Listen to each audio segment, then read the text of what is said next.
Hi, this is Kim Droptiny. I will be reading Chapter 5 of Intra Muros by Rebecca Springer.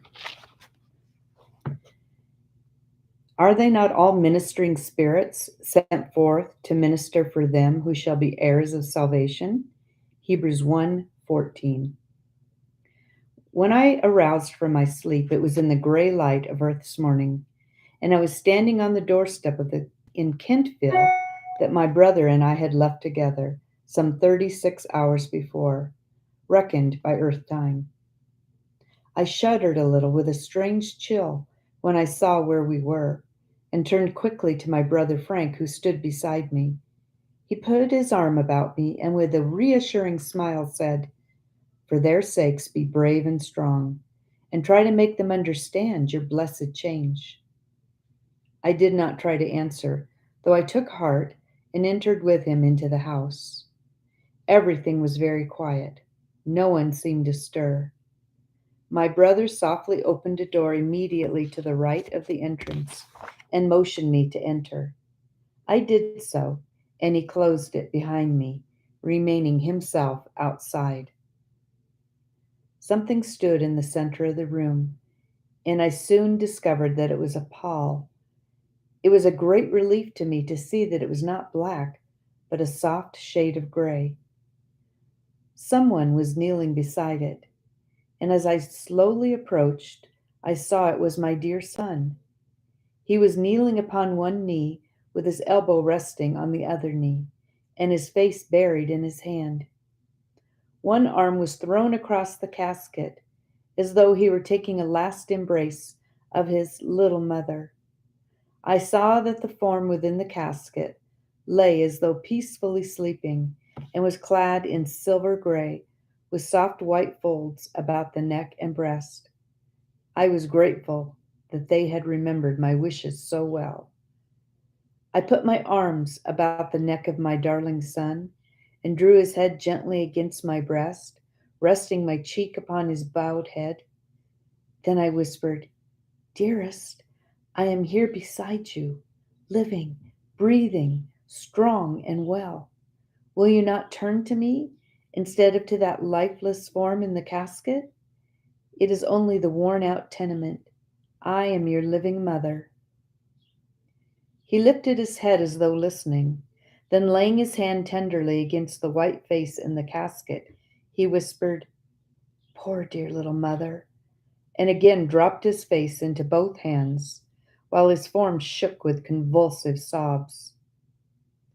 As I strove to comfort him, the door opened, and his lovely girl wife entered. I turned to meet her as she came slowly toward us. Midway in the room we met, and taking both her hands tenderly in mine, I whispered, "Comfort him, darling girl, as only you can. He needs human love." She paused a moment irresolutely, looking directly into my eyes, then passed on and knelt beside him, laying her upturned face against his shoulder. I saw his arms steal around her and draw her closely to him. Then I passed from the room, feeling comforted that they were together. Outside the door, I paused an instant. Then, slowly ascending the stairs, I entered the once familiar room, whose door was standing ajar. All remained as when I had left it, save that no still form lay upon the white bed. As I expected, I found my precious husband in this room. He sat near the bay window, his arm resting upon the table, and his eyes bent sorrowfully upon the floor. My heart's best friend sat near him and seemed trying to comfort him. When I entered the room, our brother Frank arose from a chair close beside him and passed out, with a sympathetic look at me. I went at once to my dear husband, put my arms around him, and whispered, "Darling, darling, I am here." He stirred restlessly without changing his position. Virginia said, as though continuing a conversation, "I am sure she would say you left nothing undone that could possibly be done for her." "She is right," I whispered. Still, She was alone at the last, he moaned. Yes, dear, but who could know it was the last? She sank so suddenly under the pain. What can I say to comfort you? Oh, Will, come home with us. She would want you to, I am sure. He shook his head sadly, while the tears were in his eyes as he said, Work is my only salvation. I must go back in a very few days. She said no more, and he leaned back wearily in his easy chair. I crept more closely to him, and suddenly his arms closed about me. I whispered, There, dear, do you not see that I am really with you? He was very still, and the room was very quiet, but for the ticking of my little clock still standing upon the dressing case. Presently, I knew by his regular breathing that he had found a short respite from his sorrow. I slipped gently from his arms and went to my friend, kneeling beside her and folding my arms about her.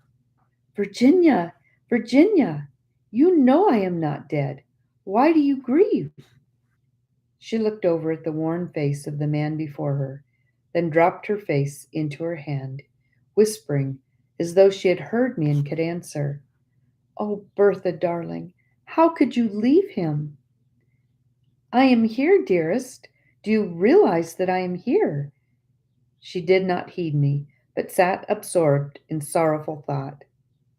A few minutes later, a stranger entered the room and in a low voice said something about its being near train time, and brought my husband his hat. He arose and gave his arm to Virginia, and our son and his wife, meeting them at the door, they started to descend the stairs. Just then my husband paused and cast one sorrowful glance around the room, his face white with pain. Our dear daughter stepped quickly to him, and placing both arms about his neck, drew his face down to hers. God bless her in all things, I softly prayed. An instant they stood thus, then, stifling his emotion, they all passed down the stairs into the room I had first entered. I kept very close to my dear husband, and never for a single instant left him through all the solemn and impressive services, through the sad journey to our old home, the last rites at the grave, the after meeting with friends, and his final return to the weary routine of labor. How thankful I was that I had been permitted to taste, during that wonderful day in heaven, the joys of the blessed life. How else could I ever have passed calmly through those trying scenes and witnessed the sorrow of those so dear to my heart? I recognized the wisdom and mercy of the Father in having so ordered it. I soon found that my husband was right. Work was his great refuge. During the day, the routine of labor kept brain and hands busy, leaving the heart but little opportunity to indulge its sorrow. Night was his trying time. Kind friends would stay with him till bedtime. After that, he was alone. He would turn restlessly on his pillow, and often arise and go into the adjoining room that had formerly been mine, and gaze upon the vacant bed with tearful eyes. It took all my powers to in any degree soothe and quiet him. After a time, my brother Frank and I arranged to spend alternate nights with him, that he might never be alone, and especially were we with him upon his journeys. We found to our great joy that our influence over him was hourly growing stronger, and we were able to guide and help him in many ways. One night, as I was silently watching beside him while he slept, many months after he was alone, I became conscious that evil threatened him. He was sleeping very peacefully, and I knew his dreams were happy ones by the smile upon his dear face. I passed into the hall of the hotel where he was staying and found it dense with smoke. I hastened back to him and called and tried to shake him, but he slept on peacefully. Then I called with all my strength, Will! Close to his ear. Instantly he started up and said, Yes, dear, I am coming, just as he used to do when I called at night. Then in a moment he sank back with a sigh upon his pillow, murmuring, What a vivid dream! I never heard her voice more distinctly in life. Will! I called again, pulling him by the hand with all my strength. Rise quickly! Your life is in danger. In an instant he was out of bed, upon his feet, and hurriedly drawing on his clothes. I am sure I cannot tell why I am doing this, he muttered to himself. I only feel that I must. That surely was her voice I heard. Hurry, hurry, I urged. He opened the door and met not only the smoke, but tongues of flame. Do not try the stairway. Come. And I drew him past the stairway and through a narrow entrance to a second hall beyond, and down a second flight of stairs, filled with smoke, but as yet no flame. Another flight still below these, then into the open air, where he staggered, faint and exhausted, onto the sidewalk, and was quickly helped by friends into a place of safety. I am not sure I can tell what awakened me, he afterward said to a friend. I dreamed I heard my wife calling me, and before I knew it, I was dressing myself. You did hear her, I have no doubt, she said. Are they not all ministering spirits sent forth to do service for the sake of them that shall inherit in salvation? What lovelier service could she do than to thus save the life of one so dear to her, whose earth work was not yet done? Yes, you did hear her call in time to escape. Thank God for such ministrations. Yes, it must be so, he answered with a happy look. Thank God indeed. After this, he yielded much more readily to our influence, and thus began to enjoy, while yet upon earth, the reunion that so surely awaited us in the blessed life.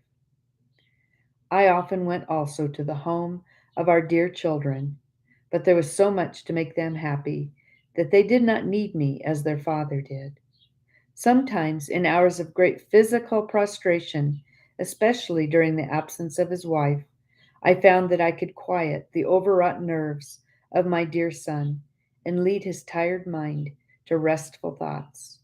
But with youth and strength and love to support him, the time had not yet come when my ministrations were essential.